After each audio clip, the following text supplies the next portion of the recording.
What's up, everybody, and welcome back to another episode of Lockdown 23-1. And today, ladies and gentlemen, I got a couple stories coming your way. They are pretty damn treacherous, I must say. But before we get into the seriousness, let me see if I can make you smile on this beautiful Saturday morning. How do you get a tissue to dance? Someone told me this in my gaming live stream the other day, and it had me laughing a little bit behind the scenes. Just when I thought I heard every lame little joke there is on this earth, this guy came in strong with this one. How do you get a tissue to dance, ladies and gentlemen? A tissue to dance.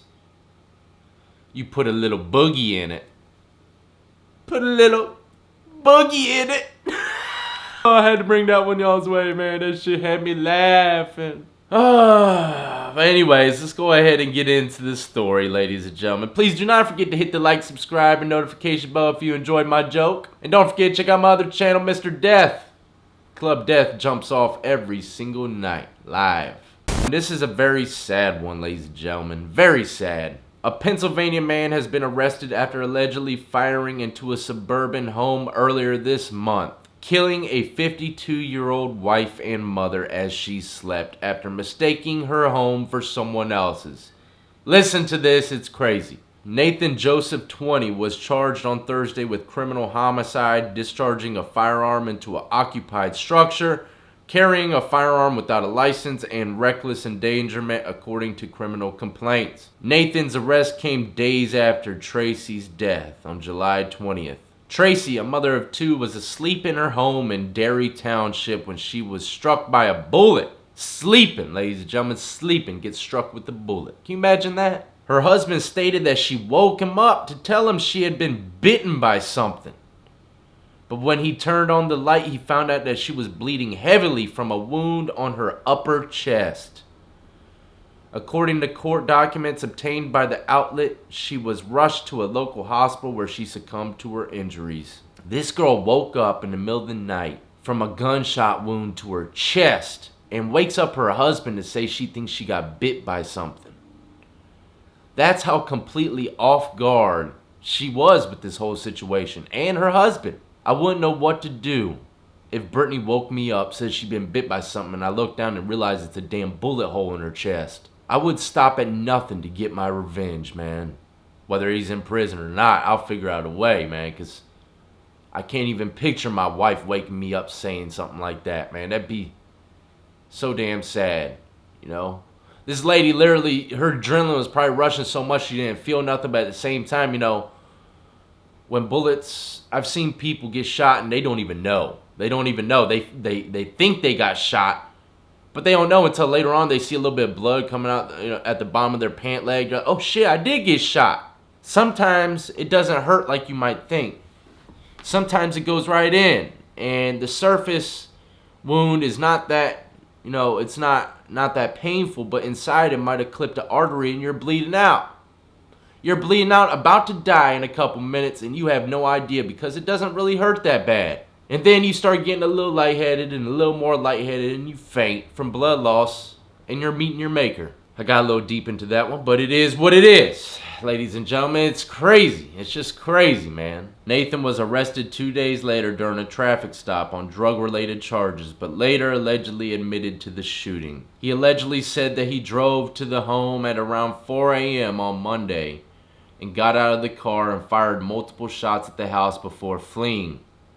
However, Nathan hadn't intended to harm the Squibbs house, or Tracy's house. He'd been involved in a drug deal gone wrong and was targeting someone else, police said during a press conference last week. It had nothing to do with her, Pennsylvania State Police Trooper Steve Lemina said. Mr. Nathan was involved in what we would be described as maybe a botched drug transaction, where he was trying to scare somebody and had the completely wrong residence, not even close to being at the right house, and that was the nature of why he fired at the house.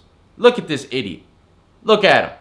You look at him good. This moron went and shot at a house that was nowhere near even remotely close to the guy that was intended to be shot. How can you be so stupid to not even know where this man lives? He had to have been unsure. What the hell made him pick this house of all houses? That's what I would love to know. Did he see this guy come out this house and he thought he lived there? I don't think so. I don't think so. So what the hell made him choose this house? Nobody will know, ladies and gentlemen.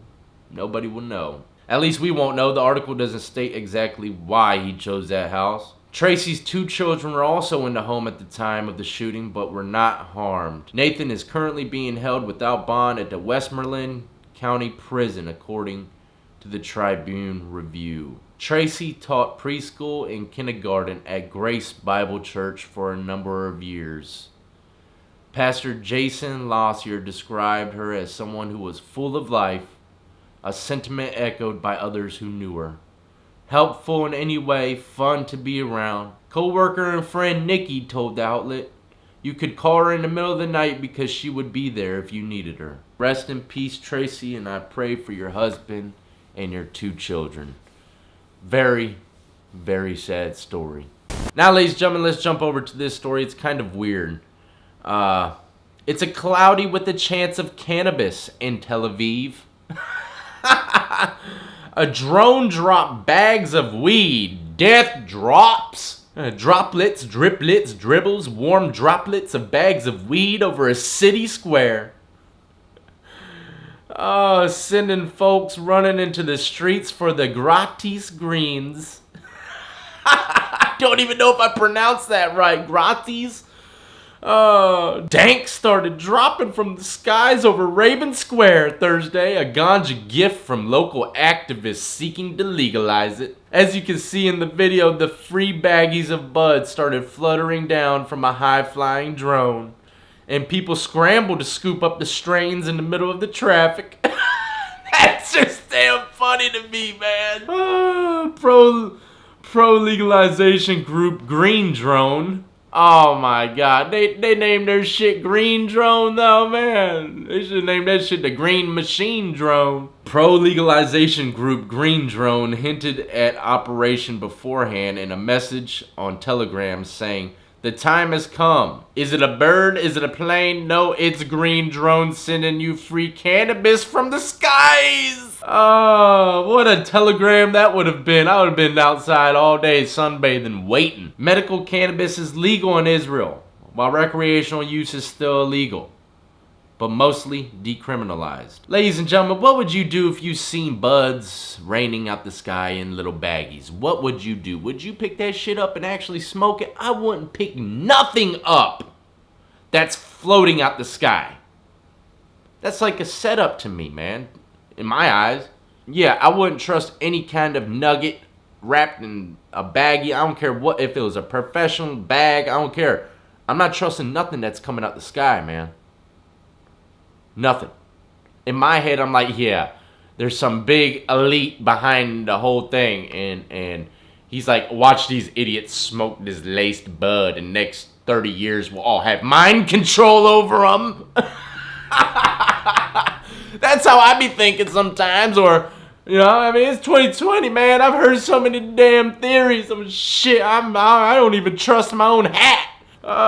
Good times over here in lockdown, huh? Anyways, I want to bring those 2 quick stories your way on this beautiful Saturday morning. It's not too beautiful. It's about the damn thunderstorm over here, but it's beautiful in my house. Shit.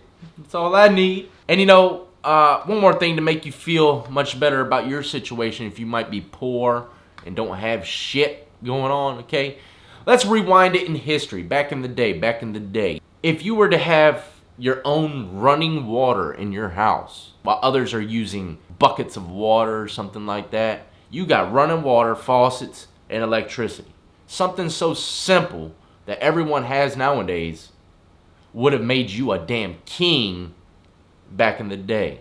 Be grateful, ladies and gentlemen. Yes, we are living in crazy times and people are saying, hey, it's getting worse, oh my God. Hey, you better be thankful that they're not throwing you in a stadium, the Coliseum back in the day, to fight lions and let thousands of people watch you get dismembered. Yes, we are in rough times, but trust and believe it could be a lot rougher. So put a smile on your face and hit that like, subscribe, and notification bell for the best prison YouTuber out here. Ain't nobody got no charisma like this.